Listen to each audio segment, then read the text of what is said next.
ओम नमः सिद्धेभ्यः। ओम नमः सिद्धेभ्यः। ओम नमः सिद्धेभ्यः।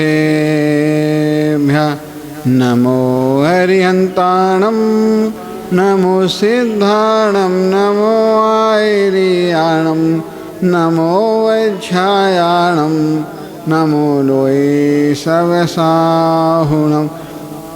जीवमजीवं दवं जिनवरवसेण्ठं देवेन्द्रवेन्द्रवन्दं वन्दे तं सवदा शिरसा।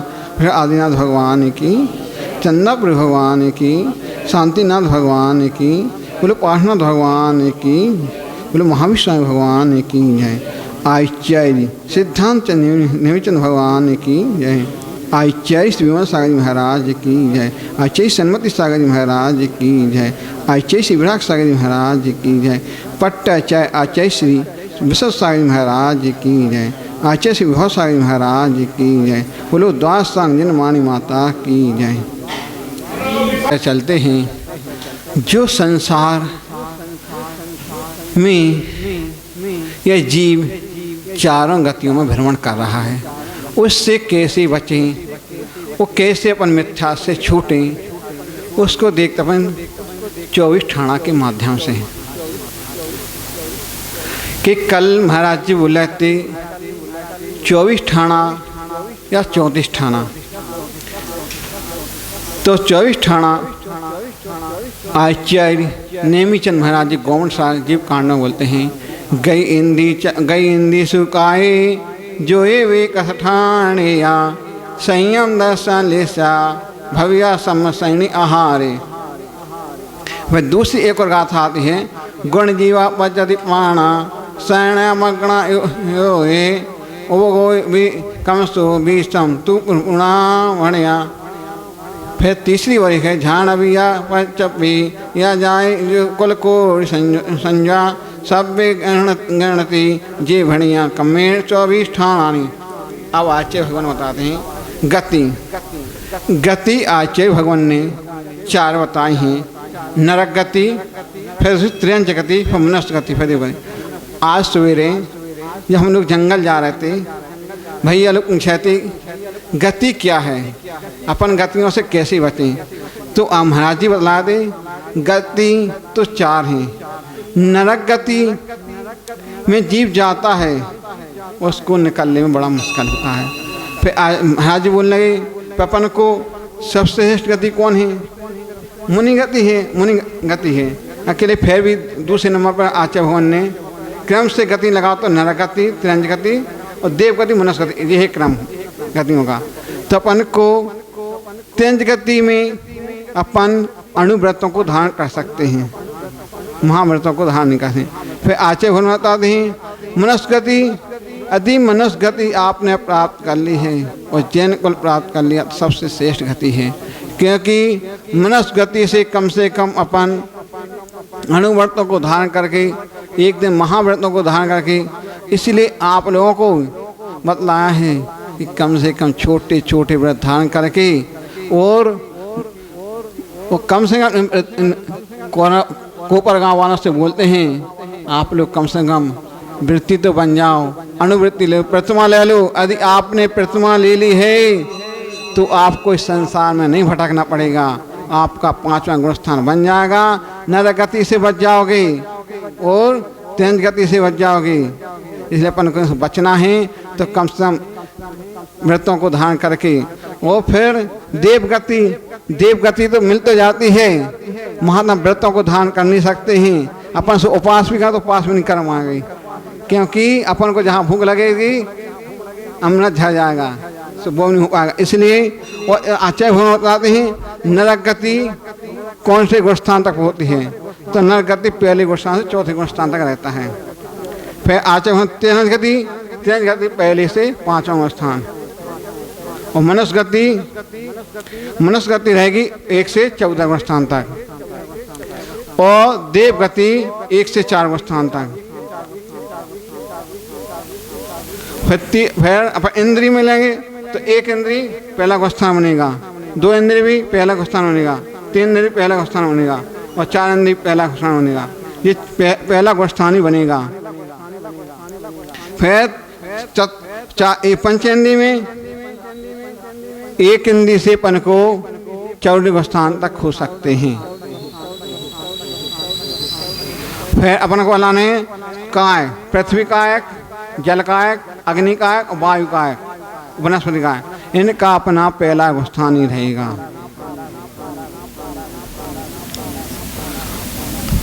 और तिरस्कार में केंद्रीय से 2 इंद्री से पंचेंद्री को तिरस्कार कहते हैं। तो इसका अपना पहले से 14 गोस्थान जाते हैं तिरस्कार में, वो पंचेंद्री से बनेगा। 2 इंद्री से पंचेंद्री से पहले से 14 गोस्थान रहेगा। फिर अपन कहेंगे योग में, योग कहते हैं 15 होते हैं, 4 मन के, 4 वचन के, 7 का योग।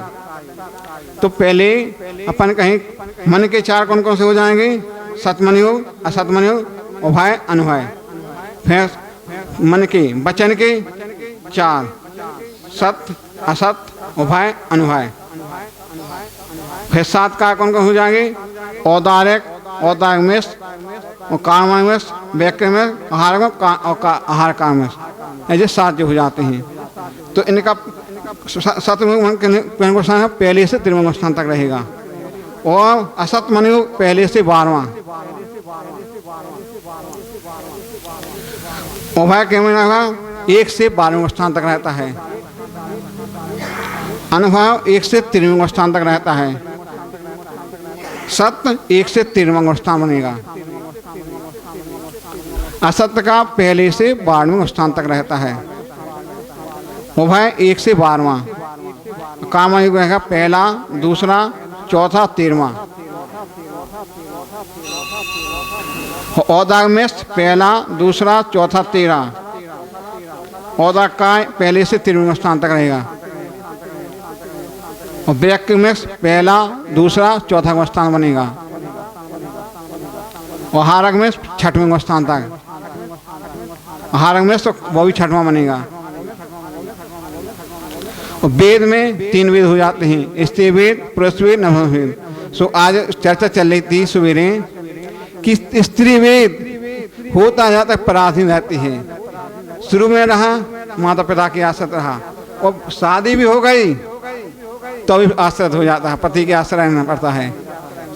और कम मनुष्य के लिए इतना तो है कि अपने बल पर तरफ स्वयं कमाता है, इसलिए तो बच जाता है। इसलिए स्त्री पर्याय को कम से इतना करो कि इतने पाप मत करो कि द्वारा अपने स्त्री पर्याय में जाना पड़े। ऐसे भी महाराज बताते नपुंसक वेद भी है। नपुंसक की बनी रहती है, ना उसका स्त्री का भाव बनाता है भूख की, और पुरुष की उसका कभी भूख की प्राप्ति नहीं हो पाती है। ऐसे महाराज बताते इस प्रकार अग्नि होती है, घास हो जाती है, तृप्ति हो जाएगी मनुष्य की। और उस स्त्री की है जिस प्रकार कंडे की अग्नि, कंडे की अग्नि भीतर जलती रहेगी, बाहर से बुझ जाएगी। नपुंसक की होती है आवा, हवा लगते हैं आप लोग जानते हो, जैसे गुम्मा पकते हैं, वो धड़कती रहेगी, उसकी पूर्ति कभी नहीं होता है। इसलिए अपन को इन तीनों से भी सबसे अच्छी गति है तो मनुष्य गति है। इन तीनों वेदों से कम से कम मनुष्य गति तो अच्छी है, पुरुष वेद में भी। ऐसे ही आप चाहे भगवान बताते हैं कसाएं होती हैं, सो एक कसाय की भी चर्चा भी चल रही थी। जंगल जाते हैं उसे नहीं जाते हैं, भाई लड़के जाते कुछ ना कुछ तो अनुभव लेते हैं महाराज जी से। तो कसाय चल रही थी कि 25 कसाय होती हैं। तो कसा अनंतानु कसा है, क्रोध, मान, माया, लोभ। तो इसका कौन सा गुस्सा बनेगा? पहला, दूसरा, पहला, दूसरा। चारों कसाओं का क्रोध, मान, लोभ का पहला, दूसरा रहेगा अनंत कसा का। अपदखन कसा का है क्रोध, मान, माया, लोभ। इसका अर्थ पहले से चौथा गुणस्थान बनेगा। फिर प्रत्याख्यान कसाय, इसका पहला पांचवें से 1 से 5वां तक ये 5वें गुणस्थान तक अनंतम प्रत्याख्यान कसाय नवन कसा रहेगी। स्वजन कसा रहेगी पहले से 9वें स्थान तक।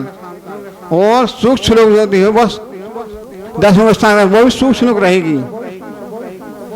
आकाशाय 1 से 8वें स्थान तक रहेगी। आरती 1 से 8वें स्थान तक रहेगी। और शोक रहेगी 1 से 8वें स्थान तक। भय रहेगा 1 से 8 तक। और स्त्रीवेद 1 से 9वें स्थान तक। पशुवेद 1 से 9 और नपुंसक भी 1 से 9वें स्थान तक बनेगी। और 8 से ज्ञान होते हैं। आपने 10 संज्ञा भी पढ़ी होगी, तो 10 संज्ञा भी उपयोग ज्ञान के 8 विधता हैं। कुमति, कुरुशत, अवधि, मति ज्ञान, सुरत ज्ञान, अवधि ज्ञान। मन इसके हो जाते 8 ज्ञान होगा जी। मना पड़ेगा केवल जैसे 8 आपके हो गए हैं। तो कुमति ज्ञान कितने गुणस्थान तक रहेगा? पहले से दूसरे गुणस्थान तक बनेगा। कुरुशत भी पहले से दूसरे गुणस्थान तक रहेगा। और कुवधि पहले से दूसरे गुणस्थान तक। मति ज्ञान 4 से 12वें स्थान तक रहता है। और श्रुत ज्ञान 4 से 12वें स्थान तक। अवधि ज्ञान 4 से 12वें स्थान तक रहेगा। मन प्रयास 6वें से 12वें स्थान तक। केवल ज्ञान 13वें से 14वें स्थान। फिर संयम, उसे संयम इसके हिसाब से लो, क्योंकि ठाणा के हिसाब से 7 प्रकार का होता है।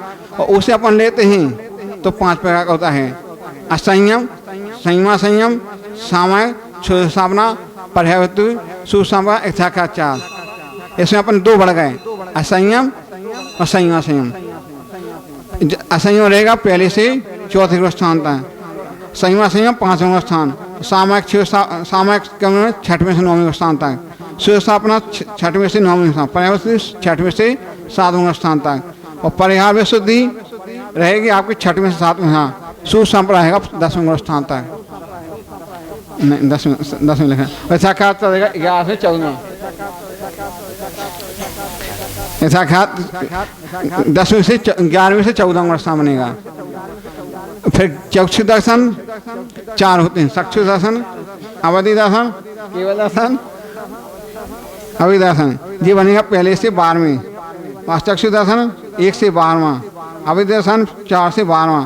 केवल दर्शन 13 से 14। और बाकी का कल फिर देखेंगे। ओ नमः सिद्धेभ्यः। ओ अरिहंतारम नमो सिद्धारम नमो आयरियाणम नमो वज्रायाणम नमो लोये सवसाउडम। मेरे पवित्र मन में गुरुदेव आओ, मैं शास्त्र वाचन करूं, प्रतिभा जगाओ। अरिहंत भाषित सभी श्रुत देवताओ, क्या बोलना अब मुझे तुम ही बताओ। क्या बोलना अब मुझे तुम ही बताओ। इससे स्वयं स्वावाप्ति रभावे कृष्ण कर्मिणः तस्मै संज्ञान रूपाय नमोस्तु परमात्मने।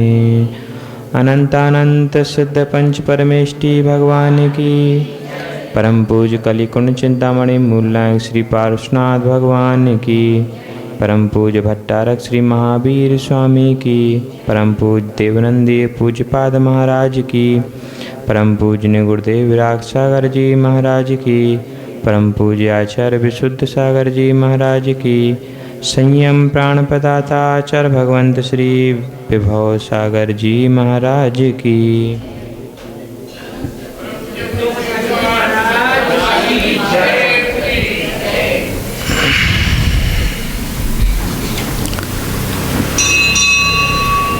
पूज्यपाद महाराज के द्वारा रचित श्री इष्टोपदेश ग्रंथ की वाचना करने के लिए हम उपस्थित हुए हैं।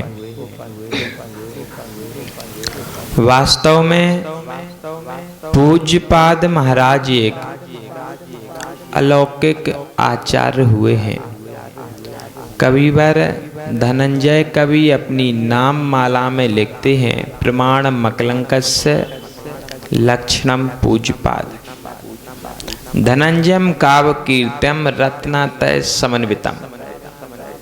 यह 3 लोगों का रत्नात्रय है। अपन समझते थे सम्यक दर्शन, सम्यक ज्ञान और सम्यक चारित्र ही रत्नात्रय है।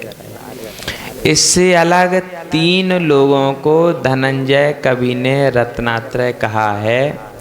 उनका कहना है कि यदि प्रमाण के शास्त्र यदि कोई खोजना है तो अकलंक देव के चरणों में जाओ। उन्होंने अकलंक स्तोत्र लिखा, उसमें लिखा रेखा त्र्यंग सांगुलिम।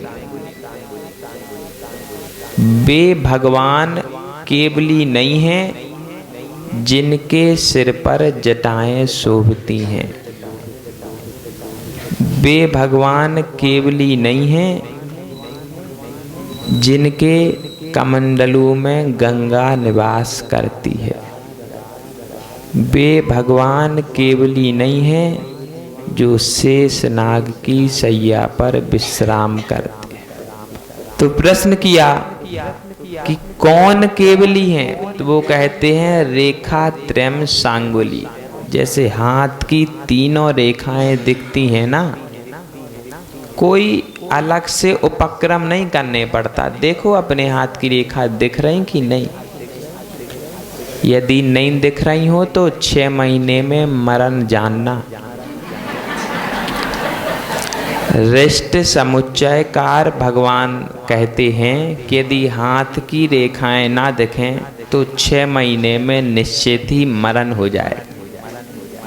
पूज्यों के बाक हैं, हमारा कुछ भी नहीं है।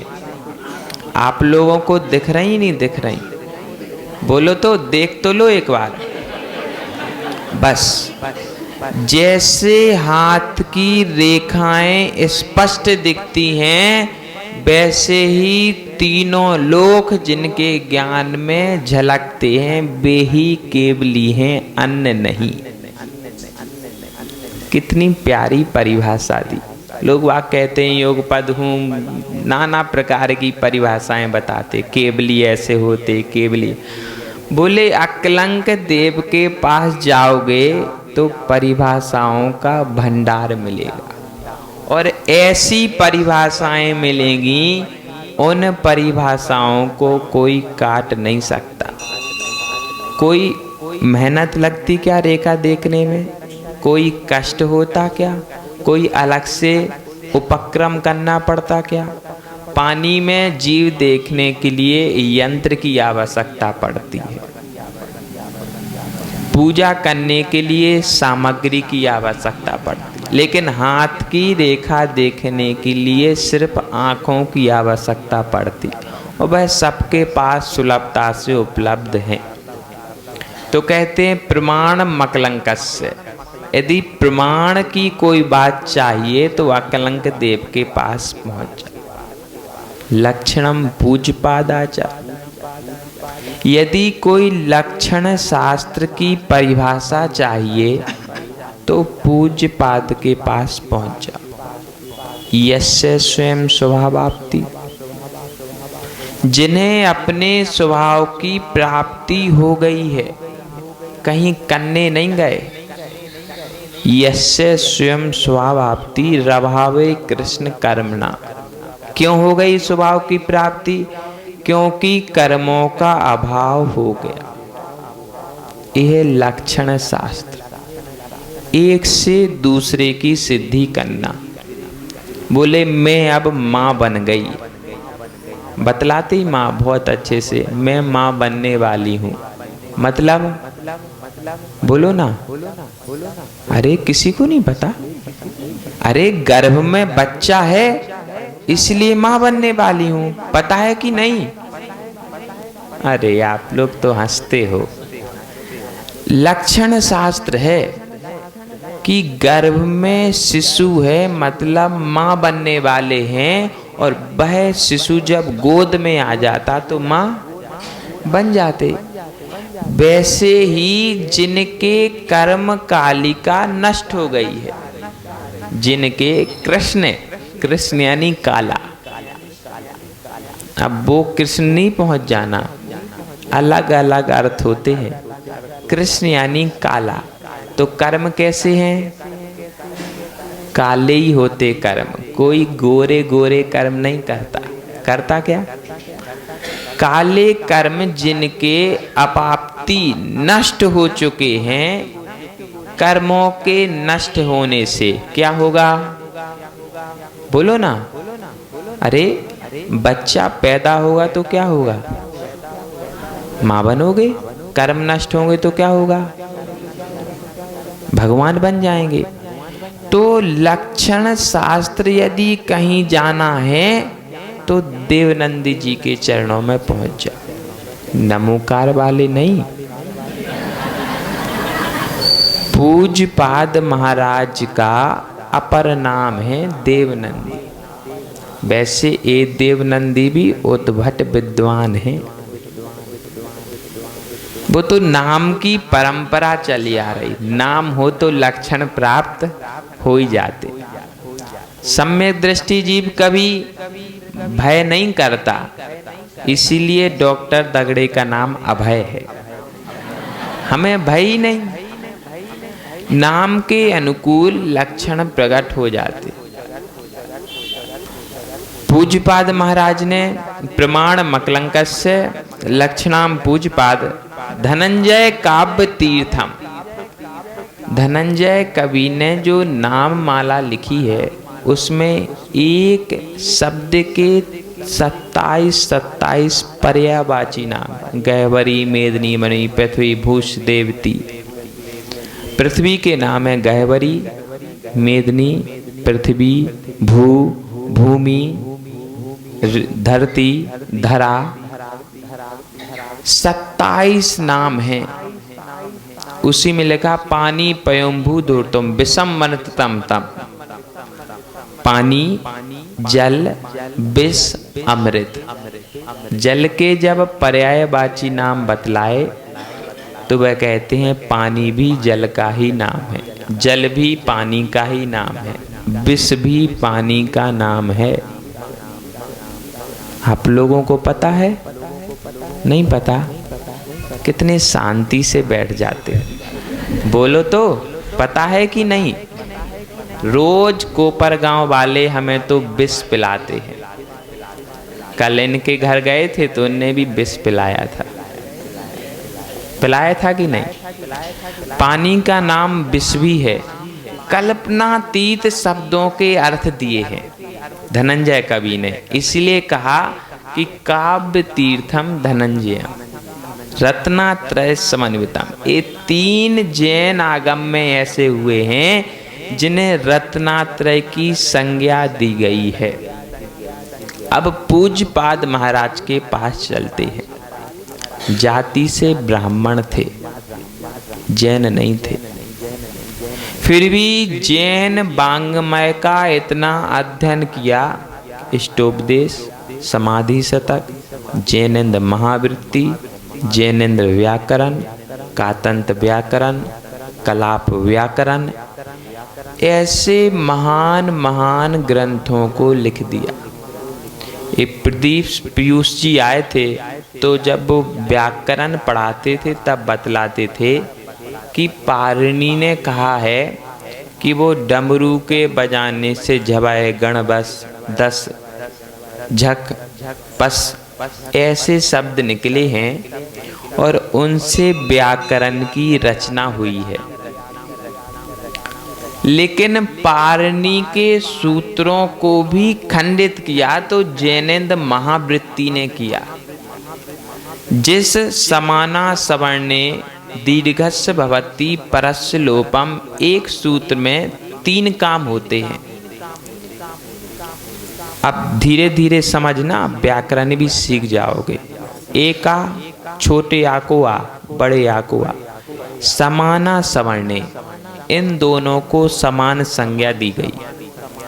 तो आ समाना सवर्णे दीर्घी भवति। यदि दो समान संज्ञक वर्ण हो तो उनमें से अंत को दीर्घी भवति हो जाता है। परस्य लोपम, बोले दो आ का क्या करेंगे? एक आ की आवश्यकता थी, दो आ का क्या करेंगे? तो बोले परस्य लोपम, पीछे वाले का लोप। अब पीछे वाला कौन बचा? एक आ, दो आ थे, एक आ बड़ा हो गया, परस्य दीर्घ हो गया और फिर परस्य लोपम। तो बोले दूसरे आ का लोप हो जाएगा। एक तीन काम एक सूत्र में लिख दिए। बोले पाणिनि को ये तीन काम 5 सूत्रों में लिखना पड़ा।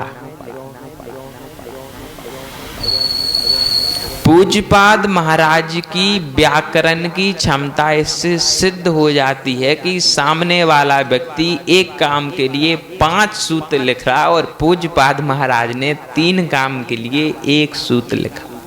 काम उतना ही हो रहा, अर्थ सिद्धि उतना ही हो रही। कातंत्र व्याकरण में बतलाते हैं, जब आगे का प्रकरण कृदंत प्रकरण आता है तो उसमें रामः, रामहु, रामः, रामम, रामहु, रामा, जब ऐसे लिखते हैं तो इनकी सिद्धि बतलाते हैं कि इनकी सिद्धि कैसे होगी। तो बोले सी औ जस अम औ सस, तो बोले सी में ई का लोप हो जाता। अब सा बचा तो रसकार और विसृष्टा, इस सूत्र से सा का विसर्ग हो जाता। अपन संस्कृत टीकाओं में पढ़ते ना, तत्वार सूत्र में भी बहुत जगह आया कि रा के विसर्ग के स्थान पे रा हो गया या सा हो गया या विसर्ग का लोप हो गया। तो विसर्ग का लोप किन स्थितियों में होता? यदि विसर्ग के बाद स्वर को छोड़ करके व्यंजन आ जाएं। व्यंजन कौन कौन से कहलाते? छोटा बड़ा आते कि नहीं? का खा जो आते ना, इनको व्यंजन कहते हैं। और व्यंजन यदि सामने आ जाए तो विसर्ग का लोप हो जाता है। अब यदि व्यंजन सामने नहीं है तो क्या होगा? तो बोले विसर्ग को रा आदेश होता है। यदि रा की आवश्यकता नहीं हो तो सा आदेश होता है, और दोनों की आवश्यकता नहीं हो, पहले रा हो बाद में सा हो, तो उसकी रा की रकार ऊपर चली जाती है। ऐसा कातंत्र व्याकरण में सूत्र बतलाए हैं। कहने का मतलब यह है कि शब्दों को सुगमता से पढ़ने का साधन है। आज पढ़ रहे थे सिद्धि मुमा स्वामी, फिर पढ़ा दुमा स्वामी। नाम क्या है? उमा स्वामी नाम। यदि दुमा स्वामी कहोगे तो गलत हो गया। बोलो ना, बोलोगे महाराज को तो नाम लेना तक नहीं आता। लेकिन व्याकरण से ऊ को मात्रा लगा दी तो कम जगह में अधिक काम हो गया। यदि ऐसी लिखते तो कितना विशाल भंडार हो जाता। वैसे ही 5-5 7 पृष्ठों के ग्रंथ हैं, हम मोटाई देख के ही रख देते। तो विस्तार के भय से कातंत्र व्याकरण लिखी गई, और उस व्याकरण में पूज्यपाद महाराज ने शब्दों को कम किया, अर्थ अधिक शब्द कम। ऐसे ही उमा स्वामी महाराज ने किया। तत्वार सूत्र जी लिखा। एक सूत्र आता है नाड़ो नहीं, एक और आता ना देवा। बोले कोई भी व्याकरण शास्त्री यदि इसका अर्थ लगाएगा तो यही अर्थ लगाएगा कि देव नहीं होते। तो बोले सूत्रों में ऐसी व्याख्या नहीं चलती।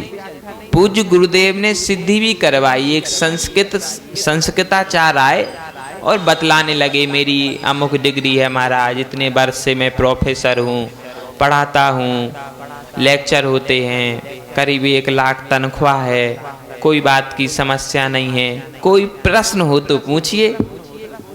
तो महाराज बड़े हमें पढ़ाने आए थे, हम तुम्ही को पढ़ाए देते। तो बोले बहुत समय हो गया पंडित जी, इस सूत्र का अर्थ मुझे समझ में नहीं आ रहा, ये महाराज क्या लिखना चाहते हो? इन्होंने लिखा ना देवा। अरे बोले इतनी सी बात आप नहीं समझ पाए, सीधा साधा देव नहीं होते। तो बोले ऊपर नीचे का भी तो पढ़ो।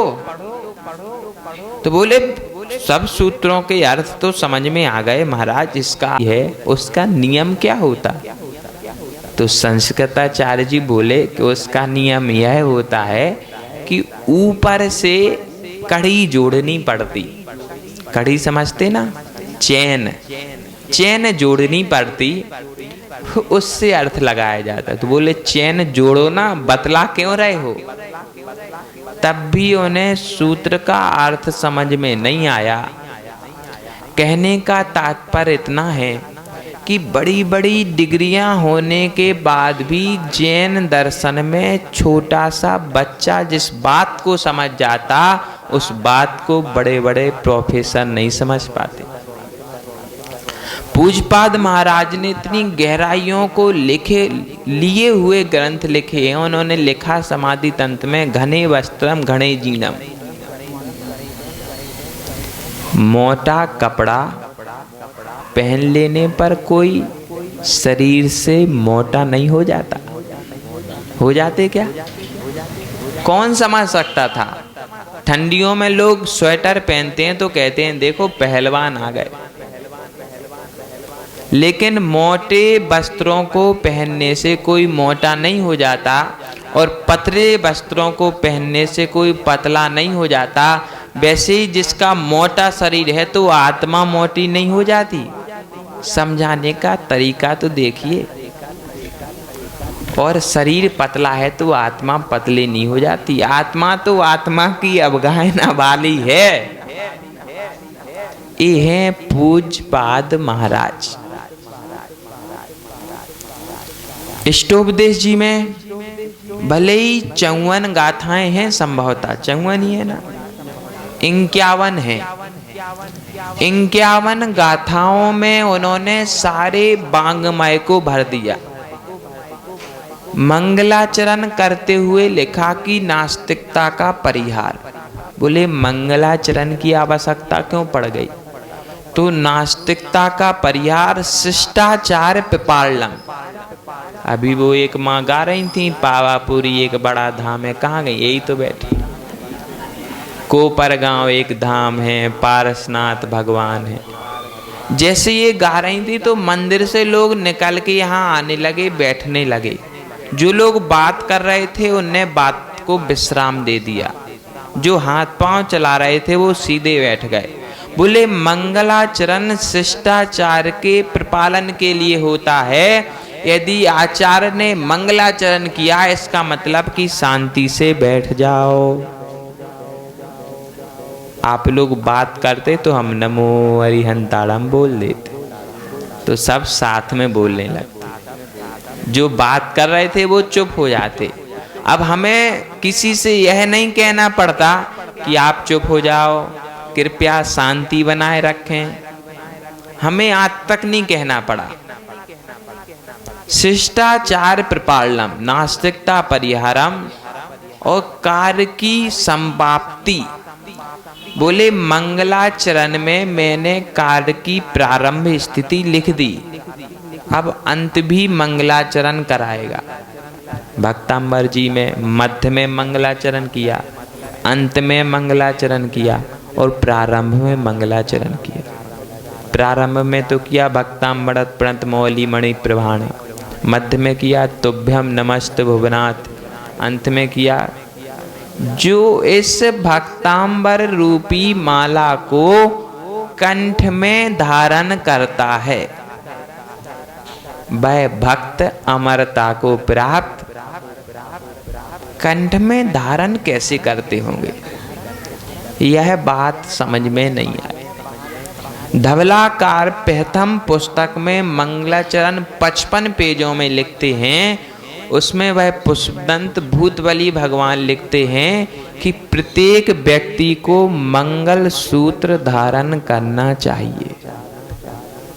बोलो करे हो कि नहीं? बोलो नहीं पहनते मंगल सूत्र? पहने हो कि नहीं? आप लोग मंगल सूत्र नहीं पहने? अशोक जी तो पहने होंगे, नहीं पहने? देखो ना, गले में हाथ डालो, कहीं मंगल सूत्र है क्या? देखो एक बार चेक तो कर लो। सही नहीं पहने तो बोल दो नहीं पहने, नहीं पहने। पुष्पदंत भगवान कहते हैं जिसने कंठ में नमोकार मंत्र धारण कर लिया, वह नमोकार मंत्र मंगल सूत्र है। अब बोलो नहीं पहने? पहने हो ना? जैसे माताओं का मंगल सूत्र सौभाग्य का प्रतीक होता है, वैसे हमारी आत्मा का सौभाग्य का प्रतीक है पंच परमेष्ठी नमस्कार मंत्र। कहीं कोई भी स्थिति आ जाए, चुल्लक गणेश प्रसाद बर्णी जी जाति से असाठी थे। वह लिखते हैं कि जब मैं छोटा सा था तो अपने पिताजी के साथ घोड़े पर बैठ करके जंगल के मार्ग से व्यापार करने जाता था। एक दिन घोड़े के सामने शेर आ गया तो मुझे तो पसीना आने लगा, घोड़ा भी पीछे जाने लगा। यदि घोड़ा आवाज करता तो शेर जरूर हमारे ऊपर झपट्टा मार देता। पिताजी बिल्कुल नहीं डरे, भाई कुछ तो भी धीरे धीरे से नमो अरिहंताड़म कहने लगे। जैसे ही उन्होंने वो 9-10 बार कहा, शेर चला गया। पहले तो आंख निकाल के देखता था, फिर आंख नीची करके चला गया। शेर के जाने के बाद मैंने पिताजी से पूछा, आपने क्या बोला? तो पिताजी बोले, मैंने नमोकार मंत्र बोला। अब देखना, चुल्लक जी के जीवन के प्रथम गुरु पिता बन गए। बोलते सम्यक दर्शन कैसे उत्पन्न हो? अब सम्यक दर्शन हो गया, अटूट श्रद्धा हो गई नमोकार मंत्र के प्रति। कैसी भी स्थिति हो, कैसी भी परिस्थिति हो, नमोकार मंत्र हमारी रक्षा करेगा। सिद्धि हो गई। उन्होंने जीवन भर के लिए नमोकार मंत्र अपना लिया। फल ये हुआ कि शादी होने के बाद उस बहू से बात तक नहीं की, उसको माँ के घर ही छोड़ दिया। और वह भी बतलाते कि 5-10 वर्ष बाद मरण को प्राप्त हो गई। लेकिन इन्होंने फिर पीछे जाके उसके मरण पर शोक करने नहीं गए। बरुआ सागर में रहते थे, वहीं रहे। कहने का मतलब इतना ही है कि पिताजी ने बेटे को सम्यक दर्शन करा दिया। आप लोग करा सकते क्या अपने बच्चों को? हमारे भीतर इतनी श्रद्धा हो कि उस श्रद्धा की फलश्रुति हमारी संतान भी सम्यक दर्शन पाले। नमोकार मंत्र ये है नमोकार मंत्र। अंजन चोर ने आरम ताड़म कछु न जानम सेठ बचन, वो रस्सियां काटते गए, आकाश कामनी विद्या सिद्ध हो गई। बोले जिस मंत्र के प्रभाव से आकाश गामनी विद्या सिद्ध हो सकती है, उससे संसार नष्ट नहीं हो सकता क्या? लेकिन हमें लगता हमारी श्रद्धा इतनी अभी मजबूत नहीं है, जो हम भटक जाते हैं। बोलो ना, भटकते हो कि नहीं? नहीं भटकते? इतने ईमानदार तो नहीं दिखते। थोड़े बहुत तो भटक जाते हैं। समझना, अपने ऊपर दृष्टि डालना। वो ही नमोकार मंत्र पूज्यपाद महाराज ने स्टोप देश में भर दिया, कोई अलग से नहीं है। जितना भी द्वादशांग है वह तीर्थंकरों के मुख से निश्रित ही है। वही द्वादशांग हमारे और आपके पास में आया है। चाहे वह ग्रंथ कोई भी हो, भक्तांबर हो, तो उसमें भक्ति की प्रधानता हो गई। इष्टोपदेश है तो अध्यात्म की प्रधानता हो गई। समाधि तंत्र है तो लक्षण शास्त्र की प्रधानता हो गई। व्याकरण है तो व्याकरण की प्रधानता हो गई। लेकिन सारे ग्रंथों का सार एक है कि तुम सम्यक दर्शन पा करके इस भव से किनारे पर आ जाओ। आपका समय हो गया।